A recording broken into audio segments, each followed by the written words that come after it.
القمة البوليدية بين اتحاد حجوت واتحاد البوليدة، ورغم أنها استقطبت جمهورا غفيرا من كلا الجانبين إلا أنها لم نشاهد فيها الكثير على أرضية الميدان، فالطابع المحلي والحذر طغى على أداء التشكيلتين رغم السيطرة الطفيفة لأشبال محي الدين مغراوي في الشوط الأول بتعدد محاولتهم عن طريق حمرات بالتسديد من بعيد، فيما كانت أخطر فرصة في هذه المرحلة الأولى لاتحاد البوليدة بفضل حامية الذي ضيع وجها لوجه مع الحارس بوقسام، لتنتهي المرحلة الأولى كما بدأت على أرضية ميدان حجوت الذي يفتقر لأدنى شروط العمل الصحفي والمتمثل في منصة لرجال الإعلام. المرحلة الثانية دائما أصحاب الأرض في العمل الهجومي،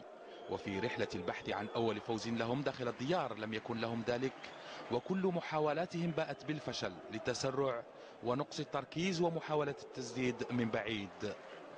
ليبادر بعدها أشبال يوسف تيسان لصناعة اللعب والاعتماد على الهجومات المعاكسة عن طريق حامية الذي ضيع في المرة الأولى،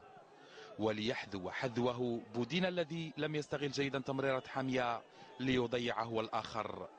آخر محاولات اتحاد الحجوت لافتكاك النقاط الثلاث كانت بفضل الكرة الثابتة لخيطر التي تصدى لها الحارس خلدي،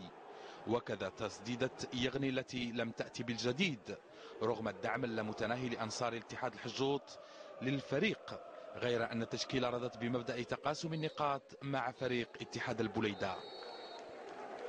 لتشهد المباراة حالة طرد بعد انتهائها، أين أشهر الحكم بشير الذي كان حازما